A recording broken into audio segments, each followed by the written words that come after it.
All right, now on the broadcast, we've got Dr.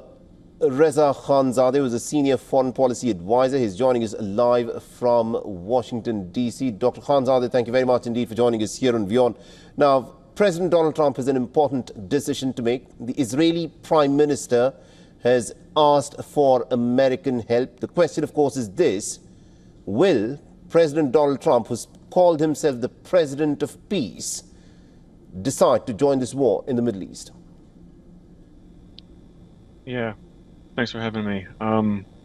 That seems to be the most important question right now at this point, considering what we've seen transpire over the last couple hours and days, especially with Trump leaving the G7 summit in Canada, leaving that early to then meet with his security cabinet, with much speculation that there may be a discussion about the U.S.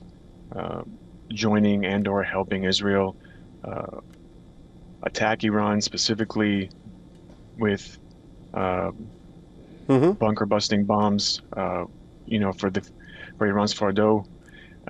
Whether or not he will do that, I feel at this point it's so difficult to say, because up until a few hours ago, most analysts, most experts, including myself, felt that he would not.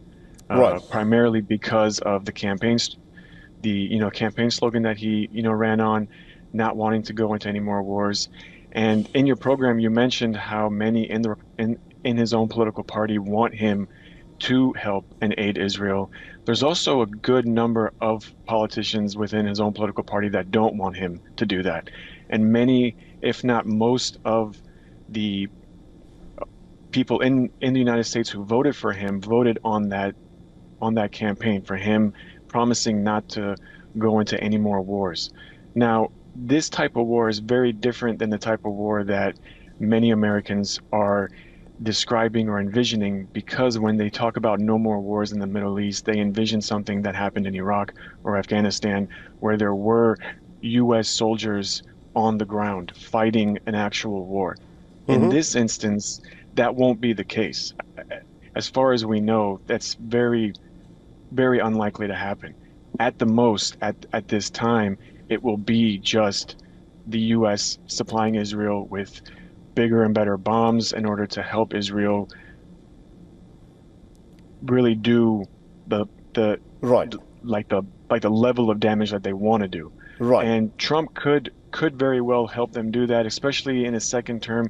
He's not up for re-election, so as far as his own political career is concerned, I don't think he cares about that. He does care about his legacy, but even with that type of legacy, whether he's the president of peace or the president that gave freedom to a country like Iran, if that's the way he sees it, he could still make that decision. Now, at the same time, there have been reports out of Israel where they have decided to bomb Iran's Fordo nuclear site with or without U.S. help. Now, what that entails, how that's going to but look, they've actually already done it. Dr. Khanzadeh, this is where it's very interesting. That's true. It's happening Israelis right now. Yeah. have actually already bombed Fordo. And what That's is right. to be pointed out is that the IAEA later in its assessment said that despite the Israeli bombings, the fact that the nuclear facility in Fordo is so deep under the mountains is that there was literally nothing that was damaged despite the Israeli bombing, which is why the Israelis have now formally requested the United States to in fact step in and try to take that nuclear facility out. But I want to go back to what you said, which I find is interesting. You said that earlier you were of the belief that Donald Trump would not take the United States into a war which has been started by the Israelis, but you now have changed your mind. What changed your mind? Well, it seems like the strategy that was going into this attack by Israel with the consultation of the Trump administration was that these series of attacks over the past 3 days and 4 days, now we're on to the 5th and 6th day, but those first 3-4 days, the strategy was from Israel and the United States was that these level of attacks would bring Iran to some level of weakness, to the point where they might either heed to these attacks and want to have some type of, off-ramp where there could be diplomacy to have a ceasefire and maybe, continue the, nuclear talks. And we've seen that's not the case. Every day that goes on, Iran is continuously bombing, Israel. And some nights it's more bombs than others, and there's much more attacks actually occurring now because Israel's, Iron Dome has not been that successful compared to the first few nights. Now we're on to the fifth and sixth night, and there is a war of attrition to also keep in mind here because Iran does have a finite number of bombs. There's going to get to a point where they're just going to run out. They don't have an unlimited supply like Israel does because Israel has access to the United States. So there's also that to consider. But given the level of surprise that I think Israel and the United States have seen that Iran has been able to counter Israel with these tit-for-tat attacks. And now we're at a point where both countries are essentially bombing each other at the same time. They're not taking turns anymore. And the bombing is also happening during the daytime. I feel like that has tipped the scale a bit towards the favor of Iran, but also to their detriment because now Trump is actually seriously considering helping and aiding Israel. Right. Dr. Khanzadeh, there is a history to how Israel has fought wars in the past. Ever since Israel was brought into existence in 1948, the Americans have aided and have fought in every single war that the Israelis have been involved in, 1967, 1973, etc.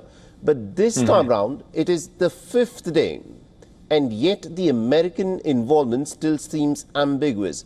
Why do you think Americans are taking so much time to make up their mind this time round? Yeah, there's a lot to unpack with that question, and unfortunately, we don't have enough time, I think, on this program. But if you could go into it briefly. I'll try to keep it short. Essentially, I think to put it shortly, it really has to do with the mindset of the American culture, environment, however way you want to call it. The American citizens know a lot more about their government now. There's not many secrets as far as the way U.S. foreign policy is concerned when it comes to Israel, and a lot more people within America are But America is not concerned with public opinion when it comes to waging wars. I mean, we've witnessed this in the past where the public opinion could be against war, but the American government is more than happy to go into a war head first. But why do you think this time round, it is day 5, it is night 6 of this exchange between Iran and Israel, and yet, despite the beating that the Israelis have taken, we've never witnessed this kind of destruction of an Israeli cities as what we've witnessed in the last 5 days. What do you think is holding the Americans back?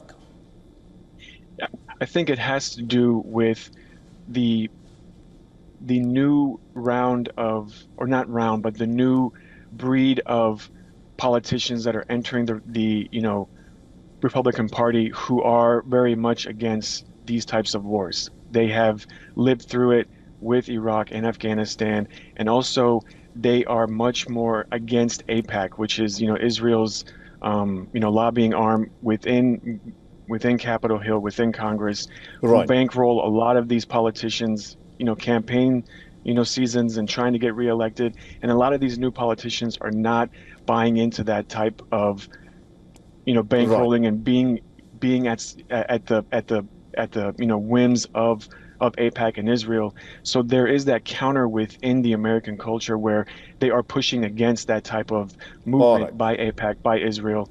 So I think that's what's kind of holding back the Trump administration at this time. Interesting. We'll of course have to wait and watch as to what Donald Trump of course decides and how soon does he decide. But thank you very much indeed, Dr. Reza Khanzadeh, for joining us with your perspective there.